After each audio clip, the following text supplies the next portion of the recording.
The research vessel floated silently at the edge of charted space, its curved hull gleaming under distant starlight.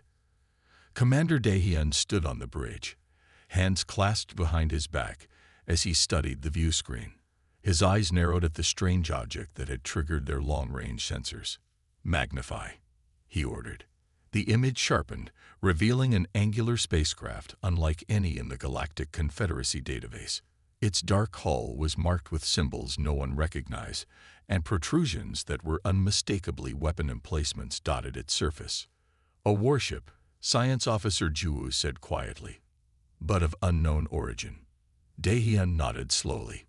In his 20 cycles of exploration, he had never encountered a vessel design so fundamentally different from Confederate principles. Where Confederate ships were organic in form, following the mathematical elegance of nature, this craft was all hard angles and apparent redundancies. "Life signs?" he asked. "None detected," replied sensor technician Yuna. "Power readings minimal. It appears dormant." Daehyun's antennae twitched with curiosity. The Confederacy's mission was knowledge, understanding the galaxy and its inhabitants. Here was a mystery literally floating before them. "Prepare the main research bay," he ordered. "We're bringing it aboard." Engineer Minho looked up from his console with alarm. "Commander, protocols suggest we should alert the Confederacy before. By the time a response arrives, this opportunity could be lost." Daehyun interrupted. "Document your objection if you wish, but proceed with the retrieval." The massive research vessel slowly positioned itself above the smaller craft. Tractor beams, gentle but irresistible, enveloped the unknown ship and drew it carefully into the cavernous research bay. Inside the bay, Research Director Sunwoo assembled her team. They watched through reinforced observation windows as atmospheric force fields activated, surrounding the alien vessel. "Begin preliminary scans," she instructed. "Non-invasive protocols only." The team worked methodically, building a three-dimensional model of the ship's exterior. The readings confirmed their initial assessment. This was unquestionably a military vessel, but technological scans suggested it was strangely primitive compared to Confederate standards. "Look at these propulsion systems," Minho said, shaking his head. "Chemical propellants with limited faster-than-light capability. They shouldn't have been able to reach this sector." "Yet here it is," Sunwoo replied, "which suggests our understanding is incomplete." After confirming no detectable biological hazards, Sunwoo authorized a physical examination team to approach the vessel. 6 researchers in protective suits moved cautiously toward the dark hull. "There appears to be an entry point here," reported researcher Jihoon, touching a seam in the metal, "but no obvious opening mechanism." "Try the scanning wand," Sunwoo suggested through the comm. Jihoon passed the device slowly over the hull. Suddenly, tiny lights flickered along the seam. "It's responding to the energy signature," he said with excitement. Inside the dormant human warship, systems that had been in standby mode for months registered the unfamiliar energy pattern. Deep in the ship's computer core, security protocols activated, interpreting the scan as a potential intrusion attempt. The ship's emergency systems began a silent assessment. Power diverted from reserves to critical functions. Life support initialized in essential areas only. And most importantly, the cryosleep chamber housing the ship's lone surviving crew member received the wake-up command. Back in the research bay, the team was unaware of these developments. They had successfully mapped the exterior and were preparing for a more detailed analysis of the ship's composition. "These markings could be language," noted linguist Yuna, photographing symbols on the hull. Similar structural patterns repeated with variations. "Look at this," called Jihoon from the far side. "Some kind of visual sensing array, but also what appears to be projectile weapon systems." Commander Daehyun joined them in the bay, unable to contain his curiosity any longer. "What have you learned?" "It's fascinating," Sunwoo replied. "The ship combines primitive technology with some remarkably innovative solutions. These beings seem to favor mechanical redundancy over our approach of system elegance." "Can you access their information systems?" Daehyun asked. "We're preparing a controlled connection now," Minho answered, setting up equipment near what they believed to be an external data port. None of them noticed the subtle changes in the ship's hull temperature or the faint electromagnetic pulses now emanating from its core, signs that the vessel was no longer as dormant as it appeared. As Minho's connection device touched the hull, a sharp crackling sound filled the air. The researchers jumped back as electrical energy briefly arced between the ship and their equipment. "What happened?" demanded Daehyun. "It's some kind of defensive measure," Minho replied, checking his damaged equipment. "The ship just rejected our attempt to connect." Inside the warship, more systems were coming online, and in the cryosleep chamber, Officer Hiyori's eyes fluttered open as consciousness slowly returned. Officer Hiyori's eyes opened to darkness. A soft red glow gradually illuminated the small space of her cryopod. Her body felt heavy, mind foggy as the chemicals that had kept her in suspended animation slowly cleared from her system. The pod's medical display showed her vital signs, all returning to normal parameters. "Emergency revival protocol initiated," announced the ship's computer in a calm voice. "Officer Hiyori, please confirm consciousness." "Confirmed," she rasped, her throat dry from months of disuse. "Status report." As the pod's cover slid open, the computer responded. "HMS Indomitable functioning at 23% capacity. Power reserves at 41%. Current location unknown. External entities detected in proximity to the vessel." Hiyori's military training kicked in. She forced her muscles to move despite their stiffness, pulling herself upright. The cryobay was lit only by emergency lighting, casting long shadows across the other pods. She quickly checked the nearest ones, confirmation of what she already feared. Life signs absent on all other crew pods. She was alone. "Show me the external entities," she ordered, making her way to a nearby terminal. The screen flickered to life, showing grainy security footage. Her eyes widened as she saw creatures moving around the Indomitable's hull. They were humanoid but clearly not human, taller, with bluish skin, and what appeared to be small antennae. "We've been boarded by unknown aliens," she muttered. "Computer, initiate Protocol 7. Protocol 7 initiated.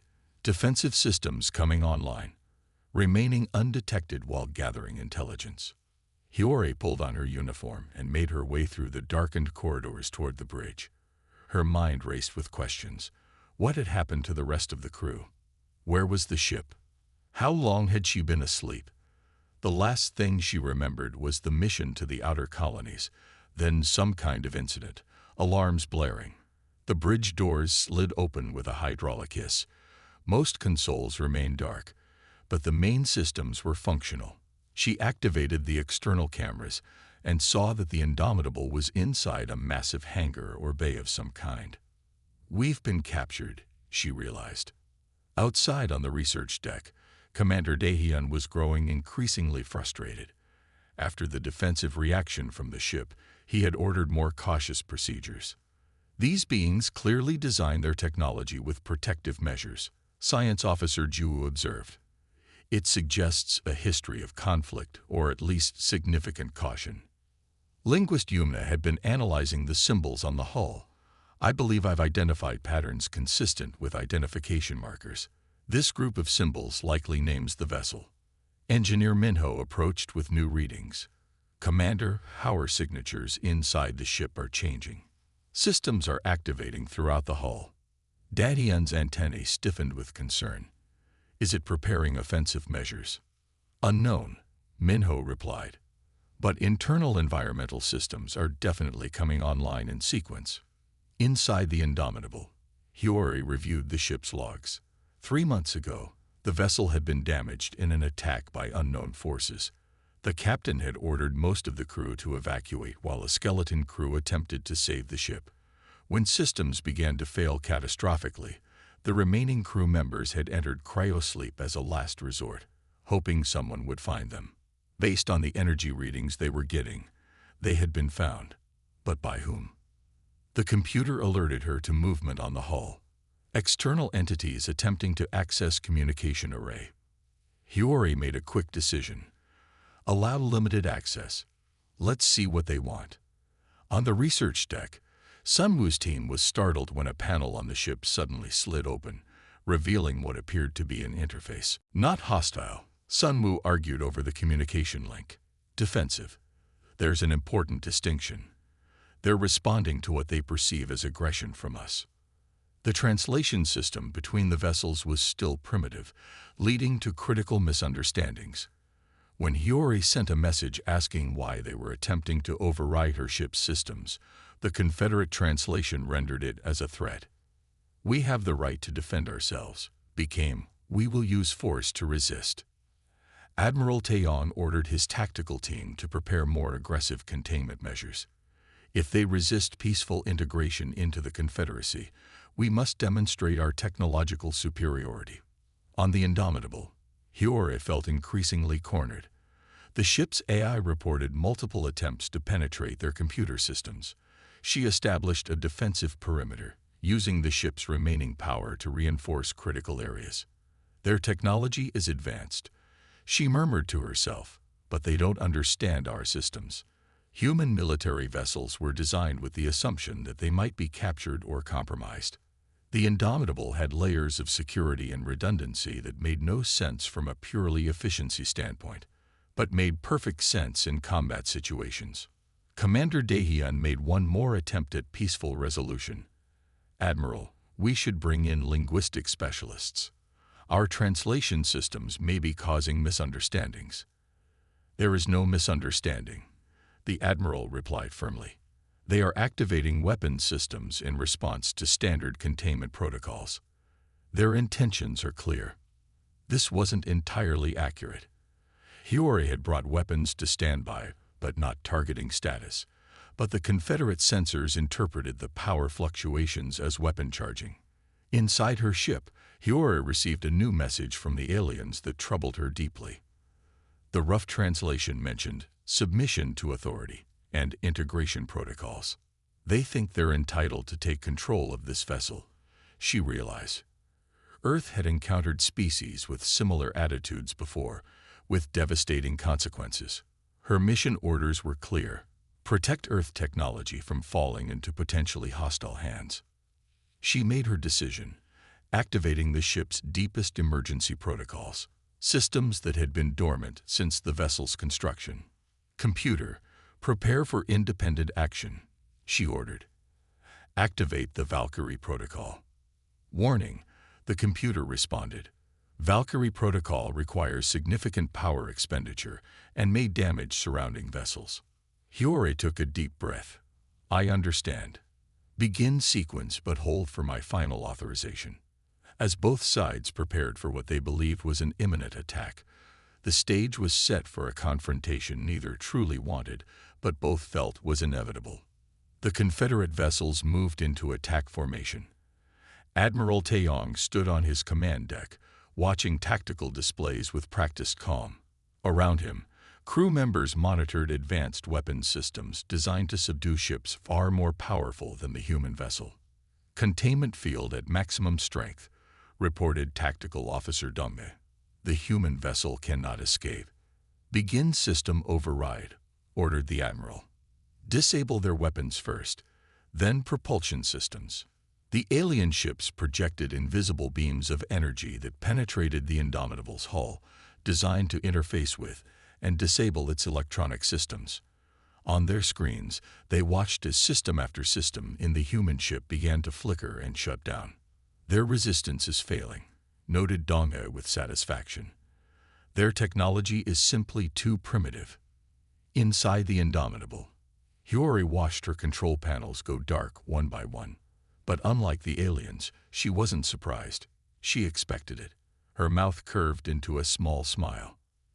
"Computer, activate isolation protocols," she ordered. "Isolation protocols active," confirmed the ship's eye, decoupling critical systems from main power grid. What the aliens didn't understand was that human warships were designed with the assumption they would be attacked by technologically superior forces. Engineers had built the Indomitable with multiple independent systems that could function even when the main systems were compromised. On the Confederate flagship, a junior officer frowned at her console. "Admiral, strange power fluctuations detected. The patterns don't match our override protocols."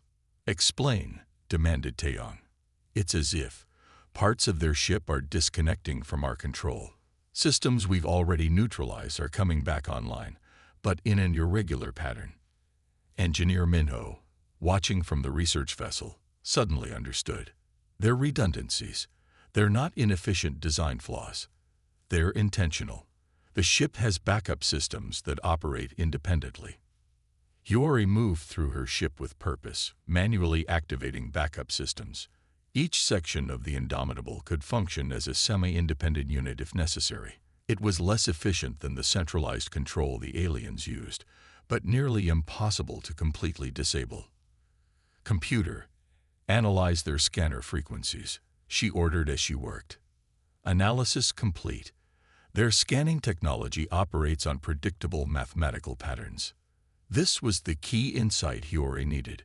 The aliens' technology was more advanced, but it followed strict mathematical logic.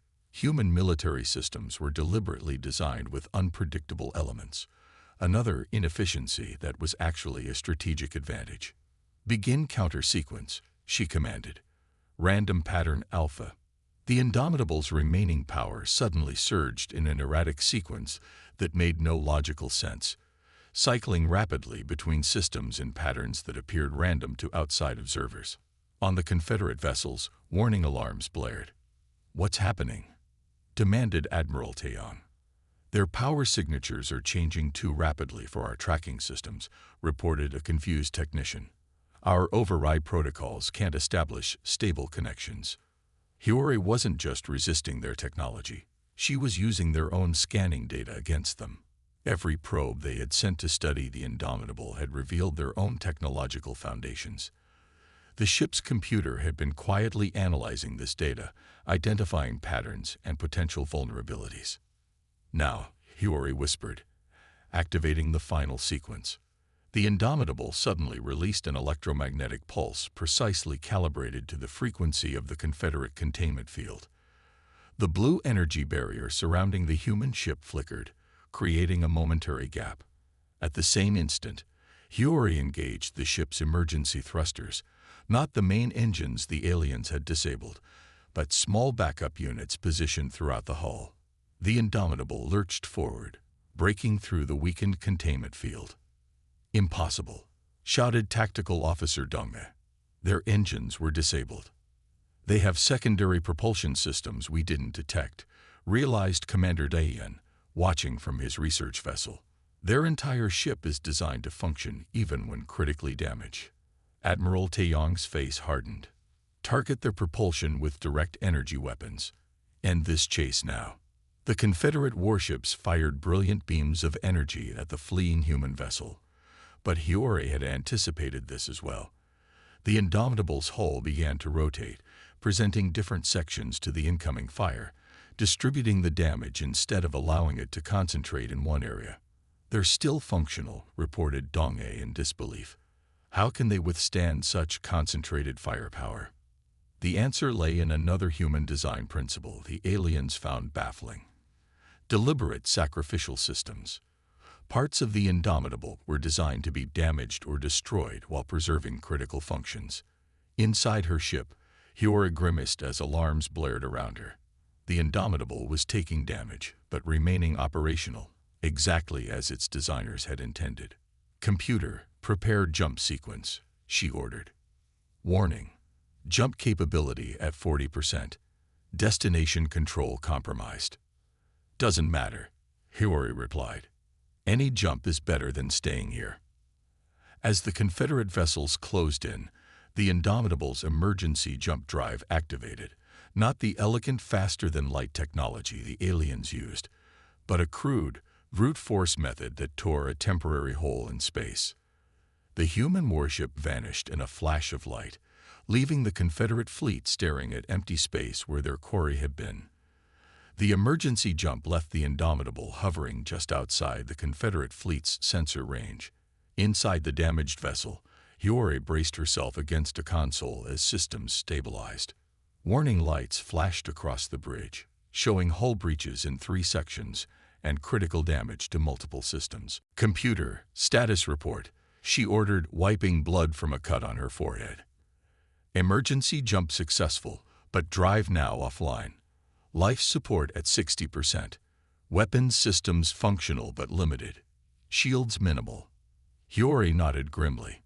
The ship had escaped, but was in no condition for another fight. She moved to the tactical station, scanning the area around them. The Confederate vessels were regrouping, clearly preparing to hunt for her. But something else caught her attention, a distortion forming at the edge of the system. She enhanced the image and froze. Computer, identify that signature.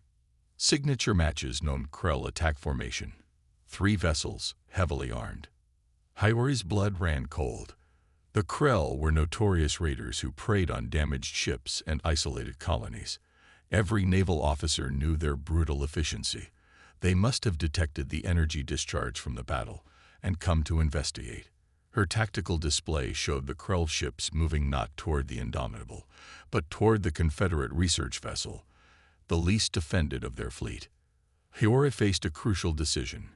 She could hide and let the Krell attack the aliens who had just tried to capture her ship, or she could warn them, possibly saving lives but revealing her position.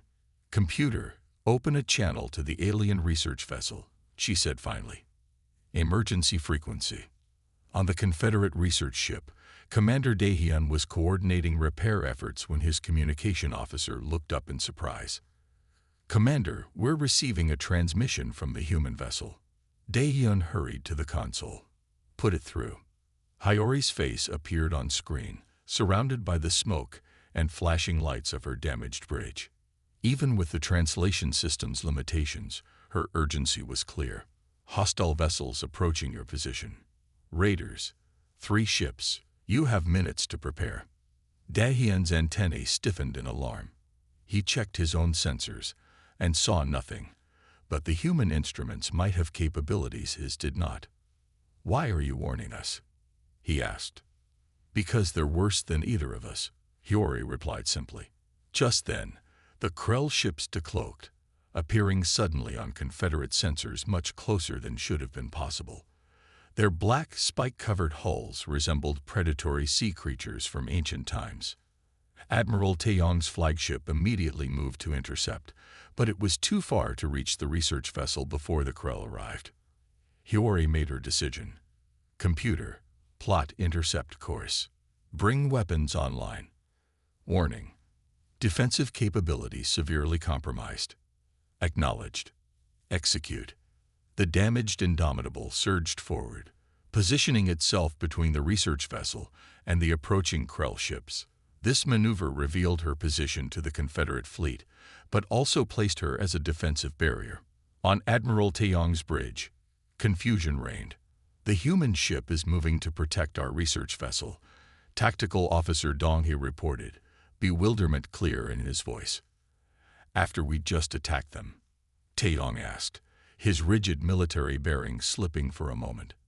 The Krell opened fire first, their energy weapons lancing toward the research vessel, but the blast struck the Indomitable instead, which had deliberately placed itself in the line of fire. Hiyori gripped her console as the ship shuddered under the impact. Return fire. Target their weapons arrays only. The Indomitable fired, not with overwhelming force, but with surgical precision. Human weapons lacked the raw power of alien technology, but compensated with accuracy. The lead Krell ship's main weapon emitter exploded. The Krell, expecting easy prey, found themselves facing coordinated resistance as the Confederate vessels joined the fight. Admiral Taeyong's flagship fired its main batteries, disabling a second Krell ship. Seeing the odds turn against them, the Krell vessels retreated, cloaking once more as they fled the system. In the tense silence that followed, Hiyori reopened communication with Commander Daehyun. Your research vessel is undamaged. Yes, he replied. You deliberately protected us. Why? Hiyori considered her answer carefully. Because that's what humans do. We fight when necessary, but protect when possible. Admiral Taeyong joined the conversation, his expression thoughtful. You could have escaped while we battled the Krell. Instead, you revealed your position and risked your vessel to protect scientists who are not even your species. The Indomitable is a warship, Hiyori explained. Its purpose is to defend, not just to fight.